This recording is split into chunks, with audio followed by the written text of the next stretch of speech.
আমাৰ অসমত আমাৰ বিভিন্ন জাতি জনগোষ্ঠীৰ মানুহ আমি সমিল মিলে একত্ৰিত হৈ একতাৰ ডোৰেৰে বান্ধ খাই আমি সকলোৱে বসবাস কৰি আছোঁ। আমাৰ এটা জনগোষ্ঠীৰ লগত আন এটা জনগোষ্ঠীৰ আমাৰ মৰম আছে, একতাৰ ডোৰেৰে আমি সকলোবোৰ বান্ধ খাই আছোঁ। এতিয়া আমাৰ শেহতীয়াভাৱে আজি এদিন পূৰ্বে এনেকুৱা এটা দুৰ্ভাগ্যজনক ঘটনা আমাৰ পৰিলক্ষিত হৈছে যে BTC এৰিয়াত বনচু বুলি এটা অখ্যাত সংগঠনে বিধানসভাত লগতো বড়ো ভাষাত অতৰাৰ এক তেওঁলোকে চোতা লৈ তেওঁলোকে অজুহাত লৈ সেই সমগ্ৰ BTC অঞ্চলত আমি দেখিছোঁ অসমীয়া যিসমূহ ব্যৱসায়িক প্ৰতিষ্ঠানে তেওঁলোকৰ নামৰ ফলকসমূহ লিখি থৈছিল, সেই নামৰ ফলকসমূহত ক'লা ৰং সানি দিয়া আমাৰ পৰিলক্ষিত হৈছে। অসমখনত থাকিয়েই যদি অসমীয়া ভাষাকে ক'লা ৰং সানে, তাতকৈ দুৰ্ভাগ্যজনক কথা কিবা হ'ব পাৰে নেকি?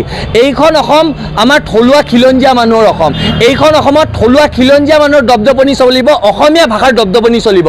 কোনোবা অখ্যাত সংগঠনে যদি কোনোবা এটা অজুহাত লৈ পেলাই কোনোবা তেওঁলোকৰ ব্যক্তিগত কিবা ধৰণৰ অজুহাত লৈ তেওঁলোকে ব্যক্তিগত মুনাফাৰ কাৰণে যদি BTC অঞ্চলত এনেকুৱা ধৰণৰ ঘটনা, সাংঘাতিক ঘটনা, এইখন অসমত অসমীয়া ভাষা ব্যৱসায়িক প্ৰতিষ্ঠানসমূহৰ পৰা নামৰ ফলকসমূহৰ পৰা আঁতৰাই দিয়াৰ, ক'লা ৰং সানি দিয়াৰ দৰে যদি ঘটনা ঘটে, তাতকৈ দুৰ্ভাগ্যজনক ঘটনা কিবা হ'ব পাৰে নেকি?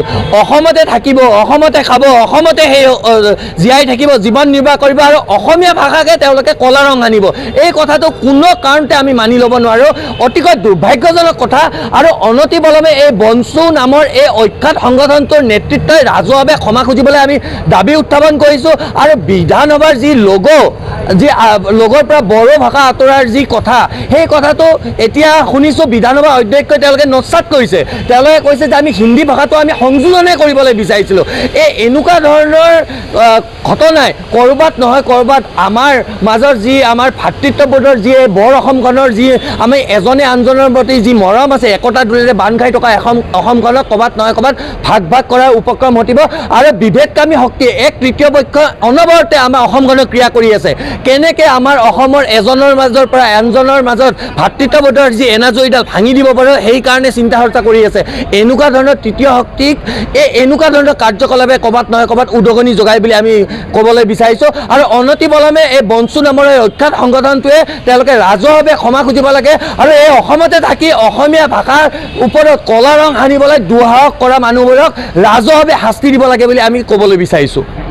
চাওক, অসমৰ ভৌগোলিক পৰিসীমাৰ ভিতৰত অসমীয়া ভাষা চলিবই, সেইটো স্পষ্ট কথা। আমি যদি অসমতে অসমীয়া ভাষা নিলিখোঁ, অসমীয়া ভাষা নকওঁ, আমি বাহিৰত ক'বলৈ যাম নেকি? আমি অসমতে অসমীয়া ভাষা ক'বলৈ লাগিব। আৰু তাৰে ব্যৱসায়িক প্ৰতিষ্ঠানবোৰত BTC এৰিয়াত ব্যৱসায়িক প্ৰতিষ্ঠানবোৰত এই বনচু নামৰ অখ্যাত সংগঠনটোৱে যেনেকুৱা ধৰণৰ ভাবুকি দিছে ব্যৱসায় এইবিলাকক, আমি যদি আমাৰ যদি গুৱাহাটী মহানগৰীত শদিয়াৰ পৰা ডুবৈলৈকে যদি আমি ভাবোঁ যে এই বনচু নামৰ অখ্যাত সংগঠনটো যেনেকৈ বড়ো, আমি যদি ইয়াতে গুৱাহাটীত যদি কওঁ যে বড়ো মানুহক আমি যদি ইয়াতে গুৱাহাটীত থাকিবলৈ নিদিওঁ, তেনেহ'লে তেওঁলোকে কি কৰিব? তেওঁলোকে কিবা কৰিব পাৰিব নেকি? আমি সেনেকুৱা ধৰণৰ কোনো কাৰ্যকলাপ কৰিবলৈ বিচৰা নাই। আমি সকলোকে সমিল মিলে আমি একতাৰ ডোৰেৰে বান্ধ খাই থকা আমি অসমীয়া জাতি, আমি সকলোকে মৰমেৰে ৰাখিবলৈ বিচাৰোঁ, সকলোকে সমিল মিলে আমি একতাৰ ডোৰেৰে আগবাঢ়িবলৈ বিচাৰোঁ। যদি কোনোবা কুখ্যাত সংগঠনে ভাবিছে এনেকুৱা ধৰণৰ কাৰ্যকলাপ কৰি আমাক অসমীয়া মানুহক আৰু অসমীয়া ভাষাক সেও প্ৰতিপন্ন কৰাব পাৰিব, তেওঁলোকৰ সেই চেষ্টা অথলে যাব। আজি আমি এটা কথা স্পষ্ট কৰি দিবলৈ বিচাৰিছোঁ, আমি অসমীয়া মানুহসকল প্ৰতিটো জাতি জনগোষ্ঠীৰ মানুহ আমি একগোট হৈ আছোঁ। আৰু আমাৰ মাজত বিভেদকামী শক্তিয়ে যদি ক্ৰিয়া কৰিবলৈ বিচাৰি আছে, সেই বিভেদকামী শক্তিক আমি ক'বলৈ বিচাৰিছোঁ যে তোমালোকে যিমানেই চেষ্টা নকৰা কিয় আমাৰ মাজৰ যি ভাতৃত্ববোধ একতাৰ ডোৰেৰে বান্ধ খাই থকা অসমখন তোমালোকে থান বান কৰিব নোৱাৰা।